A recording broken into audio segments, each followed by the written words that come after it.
Okay, so Friedberg, I have a question for you about the future. Obviously, Facebook has bet the farm on Meta. They're betting on VR and I guess eventually AR, or what collectively is called XR. And then we have news that Apple has a seemingly brilliant goggles product coming out.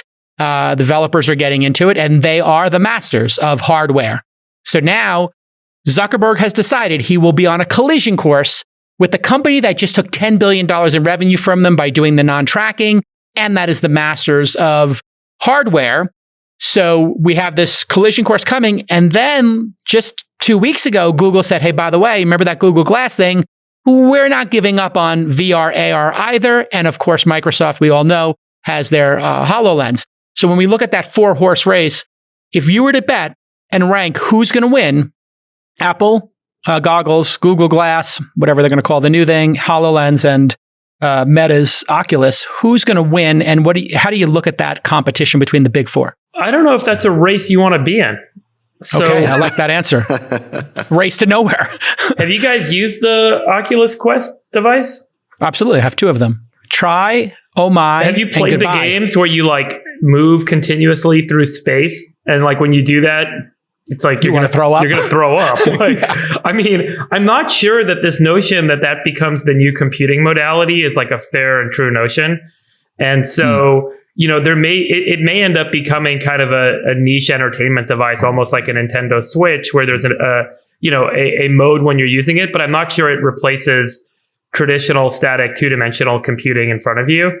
The jury's still out. I don't see like a computer sentiment that says these things will ultimately kind of prevail over the current mode. So, if it does work, who would win in your mind? Who's got the best chance to win? Let's assume we're all going to use it every day for 2 hours as our desktop. We're going to put it on. We're going to find workout apps to use, whatever. It's going to become, let's assume, that. Well, I think you just answered your own question. In all of these things, when you build hardware, I think you can take a lot of parallels from what happened in the PC space. If you have commoditized PC manufacturers, Compaq, Dell, IBM, right? There are innumerable number, thousands of companies that made PCs. The value created to the application layer, to the operating system. And the people that can actually build ecosystems are typically the ones that win. And the people that already have an ecosystem and all they have to do is port somebody from, platform A to platform B has a meaningful advantage over somebody that has to convince you to come to a new platform altogether. And so, if you're a Microsoft and you have thousands or hundreds of thousands of developers, or if you're Google and you have hundreds of thousands of developers, or if you're Apple and you have millions of developers, it's just a smaller bridge to cross in order to convince them to now build for one extra endpoint. iOS versus Android, versus Microsoft. Yeah. And by the way, it seems like Apple, the obvious transition, whereas like Facebook is like, you got to go build all this stuff.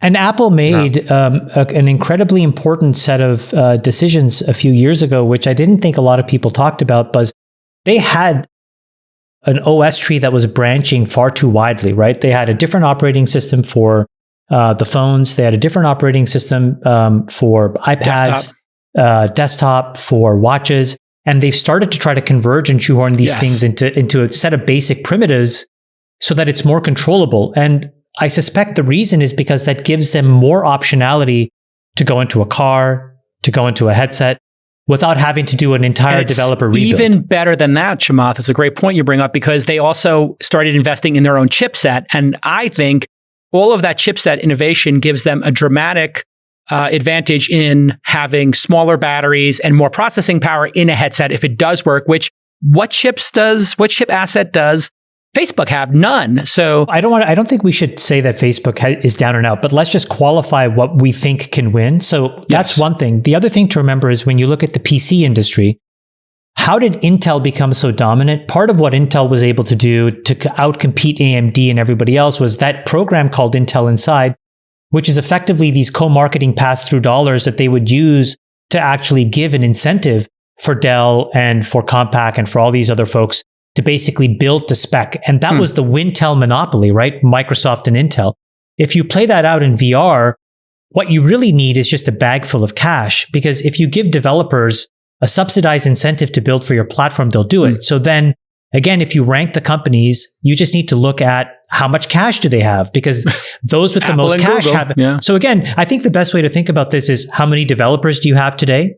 How much cash do you have today? Yep. How much cash will you have in the future?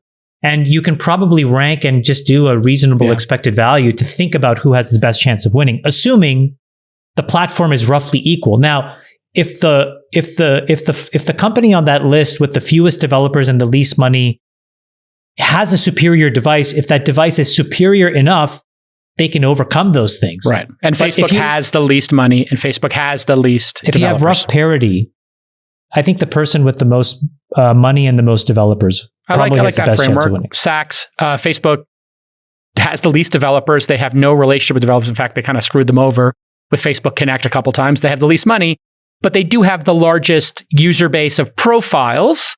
So does that give them some advantage here? And how would you rank who's going to win, who's going to lose? Well, I think it gives them an advantage in to Chamath's framework of porting over their app onto whatever the dominant platform is going to be. But probably it's the operating system players who are probably going to be able to extend their operating system into this new VR AR world. Probably.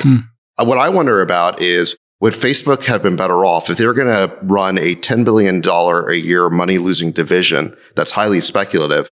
Would they have been better off gambling that on building their own phone, or maybe their own forked version of an Android phone? With that, and the reason why I say that is the project that I started. I was about to say, we talk about that. Yeah. We've now seen. Let's not redig that. Well, they're losing $10 billion a year now because of this one permissions change that Apple has made, right? Because they're completely dependent on Apple's operating system for a big portion of their revenue. So what is their defense against that? I mean, they're really pretty helpless. If you look, just to make a comparison, if you look at the strategic brilliance of Google, what was it? First of all, after they came up with this cash cow, the idea of search, and then they combined it with this sort of keyword auction they got from Overture, they said that, listen, the next strategic move is we can't let anybody disintermediate us. So what did they do? They started moving upstream. The first sort of upstream player was the portal, right? So they started competing against Yahoo. They gave away Gmail. Then it was the browser. So it was Microsoft Explorer. So they gave away Chrome. Then it was the operating system. They gave away Android. So they said, we're not going to let anybody else be upstream of us. And so they just started replacing all those layers of the stack, giving away free products with free, Office, right? Yeah. Sorry, and a good free product. Yeah, great. I mean, they all have billions of users. I'll also say a big part of the monetization lock-in was Google then extended into the publishers very quickly with the acquisition of AdSense. And the publishers then allowed Google to offer the greatest CPM that those publishers could have over any other advertising network. And as a result, Google built their network and then built their advertiser base.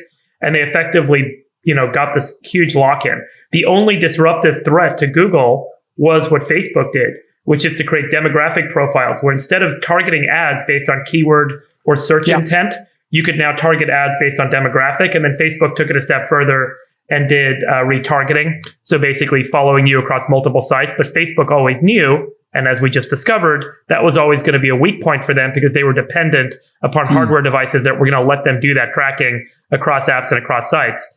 And that's why Google always had this kind of key, lock-in advantage that, will persist. And the network is just so big on both sides, you can't compete.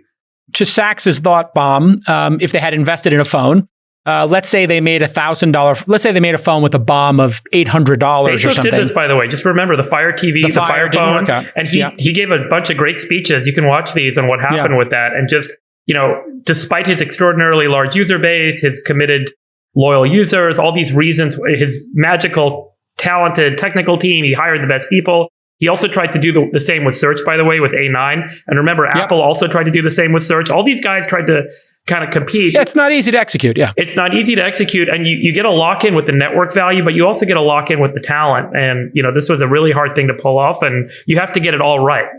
So let me ask Chamath a question based on what Saks said. Should they have deployed $10 billion into phones? If we go back 2 years and they did deploy $10 billion into phones, they take an $800 BOM, which is probably what the best iPhone cost. I think it costs $700 for Apple to make, and they still have for $1,500.